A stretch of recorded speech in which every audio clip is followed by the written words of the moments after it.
Masih banyak sales yang tidak tahu apa itu sales coaching. Saya beri contohnya ya.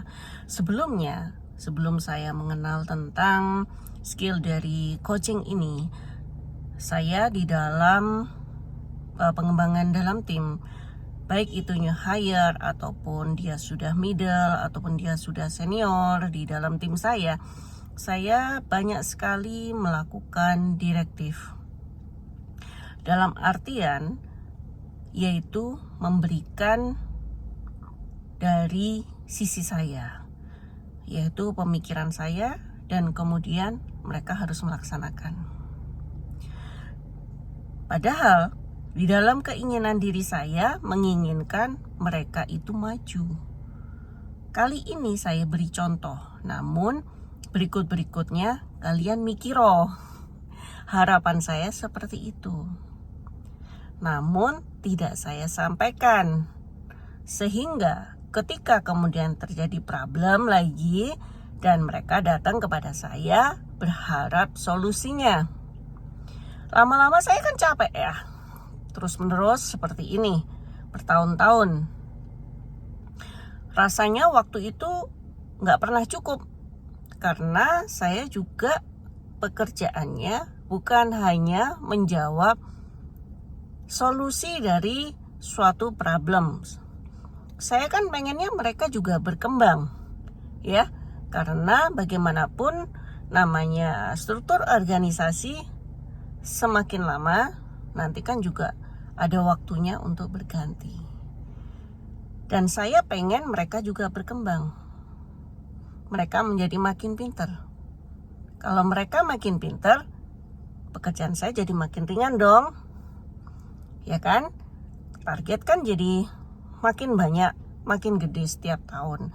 Sehingga saya bisa memikirkan langkah-langkah strategis apa untuk hal lain, misalnya proyek-proyek yang lain. Ya. Nah, dengan setelah saya melakukan coaching terhadap sales team saya dan secara rutin. Awalnya sebelum saya mengetahuinya, jadi saya melakukan sales coaching itu dalam waktu tertentu dan dalam tempat tertentu, yaitu sekitar setengah hingga 1 jam per orang. Lama-lama capek juga, karena merasa seperti formal banget, ya kan? Kemudian dan sales kemudian menjadi waspada, waduh mau di coaching gitu, karena mindsetnya masih itu tadi. Ibaratnya di coaching ini, waduh berarti saya akan direview. Padahal sebenarnya enggak. Sebenarnya tujuannya di coaching bukan untuk itu. Di coaching itu artinya adalah kita sebagai leader itu adalah mendampingi mereka untuk menuju dari goal yang diinginkan. Karena ini goal bersama, otomatis di dalam coaching tersebut adalah waktunya untuk menyelaraskan antara goal, menyelaraskan apakah aktiviti yang sudah dilakukan di previous atau yang akan dilakukan di kedepannya itu on track menuju ke goal yang mau dicapai.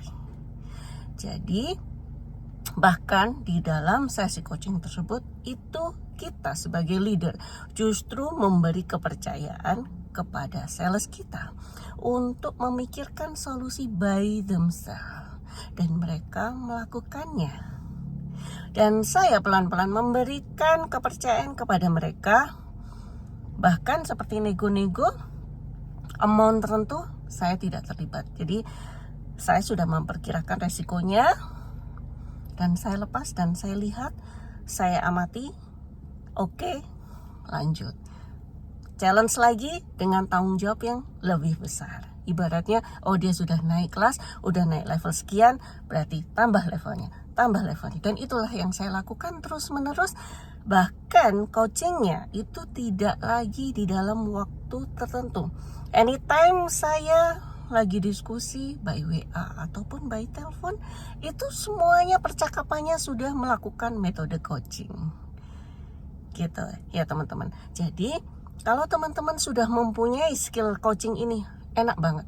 Bahkan Anda pun ketika berkomunikasi dengan siapapun atau dengan keluarga, anak pun juga seperti ini. Jadi saya merasakan sangat-sangat damai sekali. Jadi ya tidak lagi seperti menjudge atau mempunishment atau kemudian langsung memberikan jawaban atau memberikan persepsi sendiri. Dan lawan bicara kita juga merasa happy dan makin ketagihan. Jadi menyenangkan ketika berdiskusi dengan kita sebagai leadernya. Apakah Anda tertantang untuk belajar coaching ini? Yuk, Anda bisa cek di deskripsi bagaimana caranya.